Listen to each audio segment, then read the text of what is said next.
Wow, wow, wow. That is so nice. That is so nice, guys. This song was by Brazen Kidd. Love You Right. I'm sorry if I mispronounce your name, Brazen. I am so so sorry. You can request now. Let's join the live. Let's chat.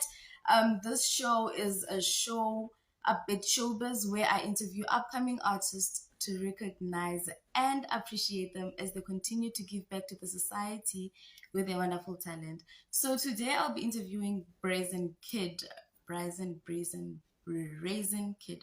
So he is going to be requesting, and then we are going to the comment sections, and we'll get it going. But guys, we literally have 15 minutes to get going with this. How are you? How are you, I'm Brazen? good. What's up? How are you? I'm good, thank you. I see you there. Hey, Hank. you're up and ready, right? You're Yeah, up and ready. I'm up and ready. Yeah, Yeah, yeah, you know how it's going to go, right? You yeah, know how it's going to go. yeah. Sure. So you're going to drop.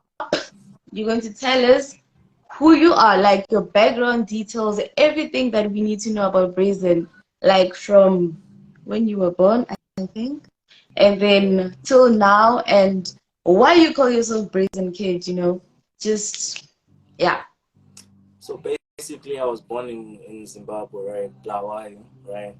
That's where I Yeah. grew up, and then I then moved to SA at an early age, like by the age of 5, I guess.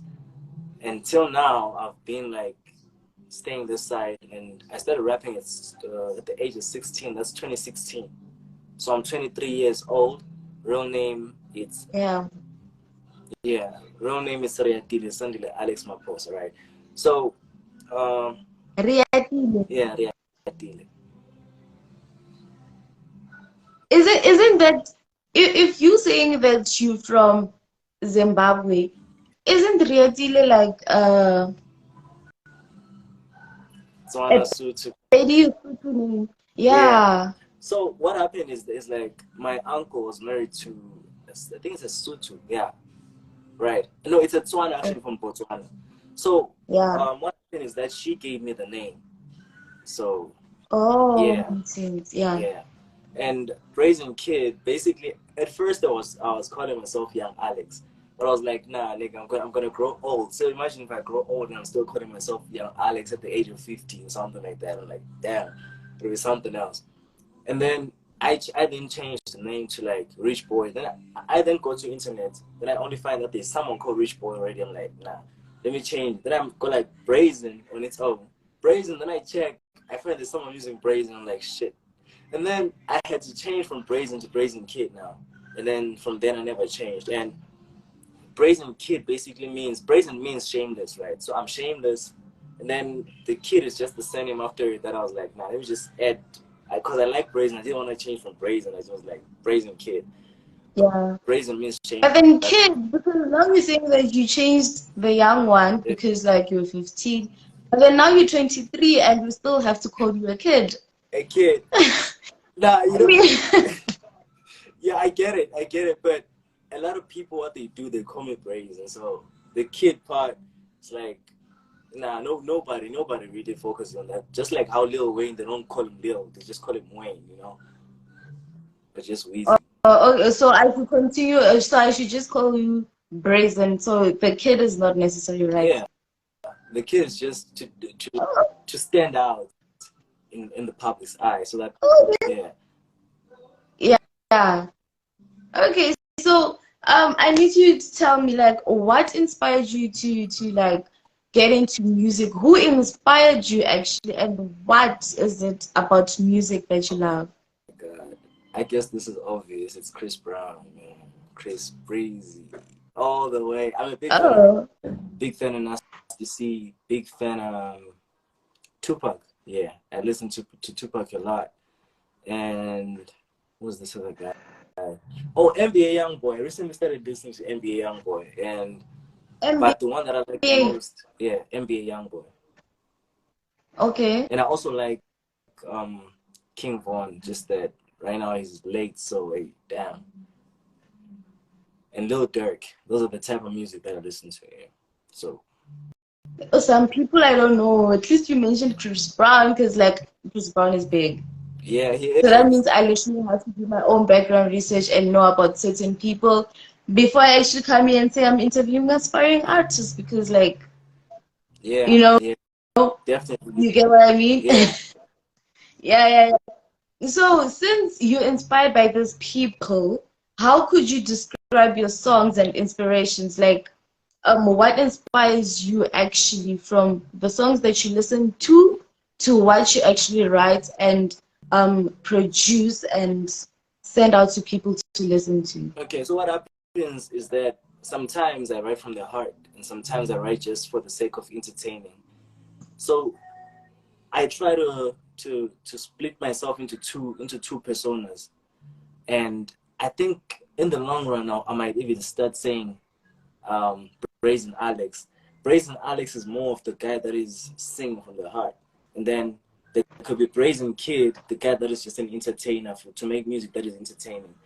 So my Yeah. mantra when I'm making a song is that one, I want to be heard. Two, I want to be the voice of the voiceless. And the third, I feel I want to educate. Like really, it's not just about just entertaining.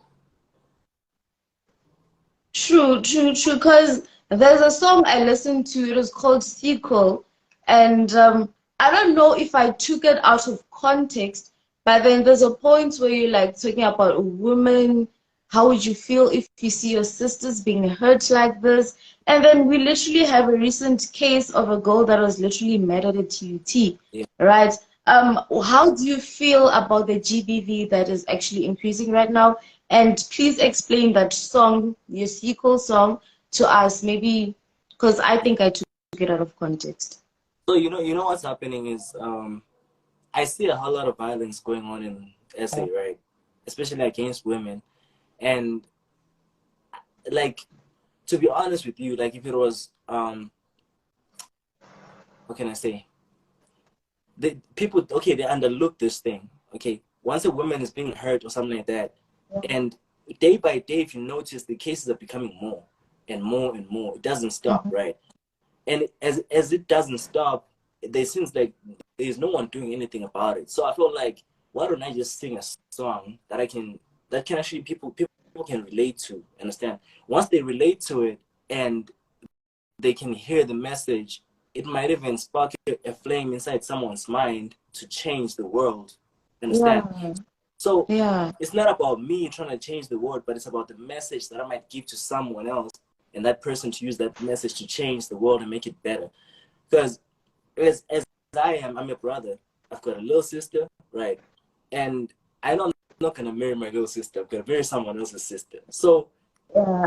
as someone else Yes. is gonna marry my sister, so someone else is gonna marry my sister, I'm supposed to take care of someone else's sister properly, so that my sister will be treated properly too. That's why I was like, how do you feel, you know, if you're like treating someone else's sister like this, yet you know that you got your own sister? How would you feel if your own sister got the same treatment that you're giving to the other girl that you're abusing? True.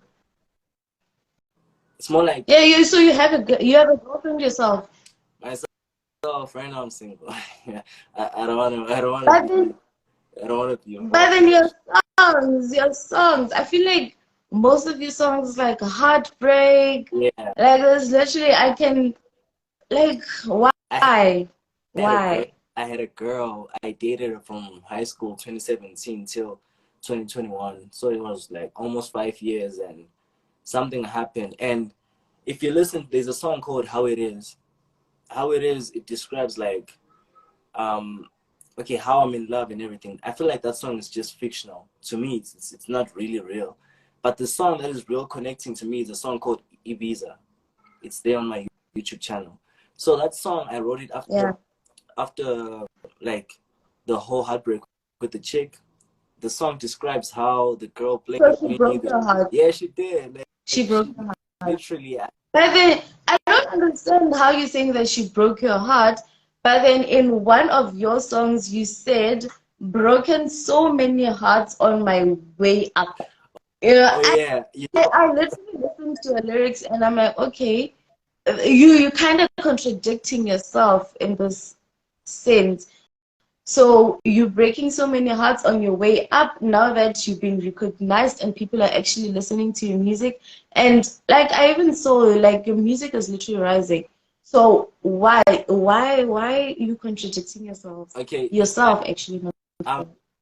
I'm not putting myself like to be a saint or anything like that.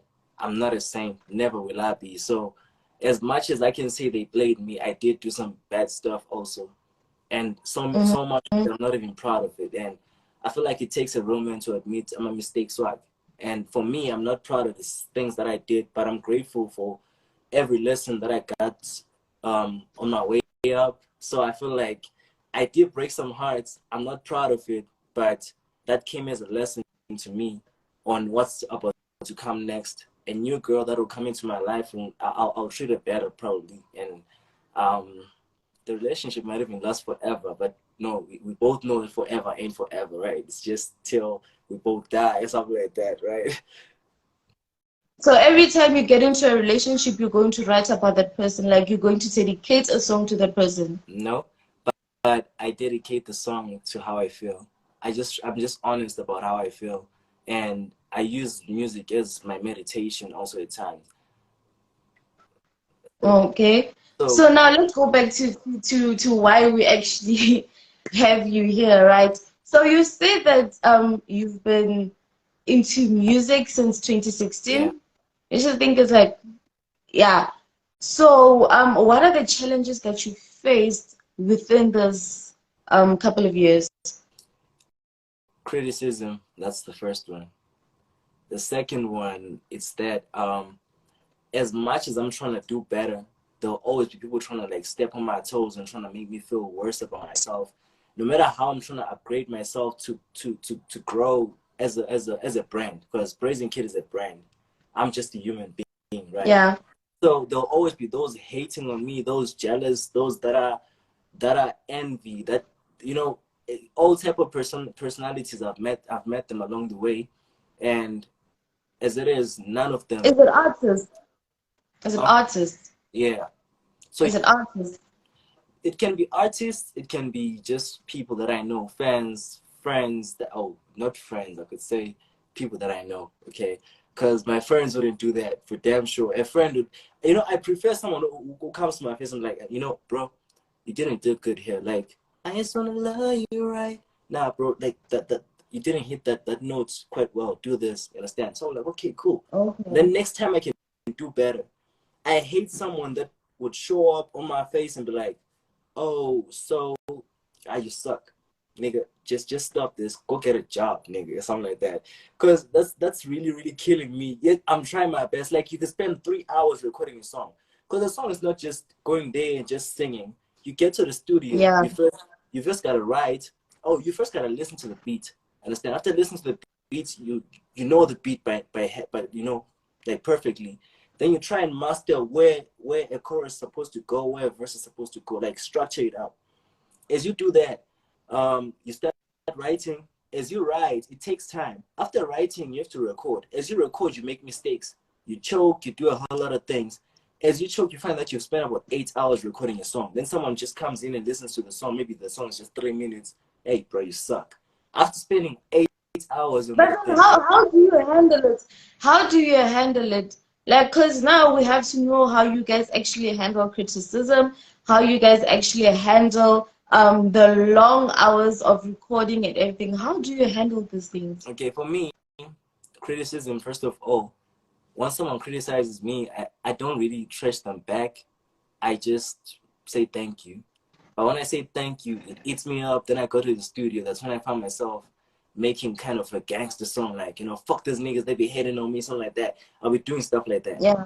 So, I did get a song that was actually, that was like, is it artists that you actually beefing with? Like, because we need to know, because I listen to the lyrics, I listen to what you Yeah. say.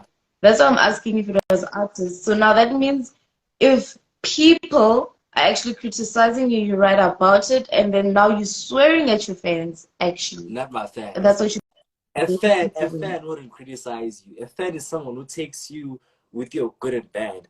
A fan is someone who And supports you. then they listen to your song, and they're like, nah, I think he would have done better this time. But then they won't tell you straight up, but then they'll just write, nah, bro, this is whack. You know, And then you come back and say, yeah, my songs may be whack, whatever, whatever. yeah. But you know, I appreciate the people that be like, bro, you can do better. Those actually like helping you to grow. Those that are telling you that you Yeah. suck actually like really, really, really like destroying you. Because Mm. you can't tell me that you are building a house. Same time after building the like a wall, you go to the other side that you just finished building, you start smashing it with the hammer. And then you come back this side, you build again, you go back that side, you smash with the hammer. At the end of the day, the wall will be cracked. So you're doing nothing. You're just playing. You understand? And if you listen, Yeah. there's a song whereby I say I wanted to like tell you some lyrics that I said. I said my ex friend my ex friend turned cheerleader, meaning that my ex friend is now the one that is blabbing a lot. He was here supporting me. Hey, bro, you dope. Then the minute that he sees me that I'm now growing and I'm now doing well, I'm now like going places. Um, for a fact, like people like Mtutu's movies like follow me on TikTok, and his he recently like he like commented on my track on TikTok, one of the videos that I posted with Flames like available now and stuff like. I was so grateful. Then like last week, Kola posted my song on his Instagram story. I was like, what the F, bro? And they put those flames up on the DM side. I'm like, damn, these niggas, they see something in me. And them seeing something in me They do. means Have you ever performed before? I have, but it's not really recorded and stuff like that. It's those underground stuff. But I want to do more shows, so I'm open to working. And another thing, let me just say this before going any further. Anyone that wants a feature, I don't charge for features because I've got my reason. I'm gonna explain why. Secondly, I like young and upcoming artists. If someone is like nearby Israel, I can actually help you with the studio. I don't mind, and it's all free. You don't need to pay me anything. I've helped a lot of people do Oh, you have your own studio. yeah. Oh, I got okay. my own studio. So then how are you going to work around it? What? How are you going to work around it? Um you mean work around what? Work around it since you have a studio and now you're calling people to come feature you. How are you going to Oh, work around it? okay. Obviously, you must have a Okay, plan. so what happens is I just don't want to see myself growing on my own. I believe in teamwork, right? I believe from 2016 to 2019, I was doing phone recording from my phone without a studio, without anything. Then 2019 on my birthday, 18 March, I'm like, hey, I want to go record in the studio. Then I take this guy's numbers from Facebook. I go to your studio. If I could say that I got robbed on my birthday, you won't even believe. Because I paid the money to Yeah. enter the studio. When I entered the studio, these niggas, they left with the other door and they left me sitting there for hours and hours. Then I had to leave and go back home. I was like, nah, I'm gonna buy my own equipment. Same year I bought my own equipment. I started learning how to mix and master and beat production. I've been getting beats from people like what can I say? There's a guy from Sweden called Urban Beats. I recently signed a contract with him, so he's now like a producer of mine, but he's in Sweden. And then there's a guy that I've featured from US, from UK, from Russia, and there's a producer also from Russia called Audio Files. So all these guys, they like post their beats on YouTube and stuff. They sell them, but to me, they produce for me for free. And sometimes when I use those free type of beats, right, I tag the producers, and most of them they actually commented on my songs with flames up, meaning that I'm good. You're And going high, Mus. You're going high. You're literally working. And it's past time. So thank you for joining and thank you for telling us more about yourself. I wish we had more time to actually continue with this, but then we literally went over a minute. So we're going to have more of the interviews. If you feel like you need one again, we can feature Yeah. you again, and then Yeah. we can post it. Because, like, yeah, 20 minutes is a lot for other people, you know. People get bored. Yeah. But then thank you so much for joining. To the people that are going to watch this on YouTube, don't forget to follow, like, and subscribe. And I'm going to drop his links just on the description below. Thank you for joining, guys. Brazen Kidd stay. Toodles. Yeah. Yeah. Yeah. Brazen Kidd. Oh, good.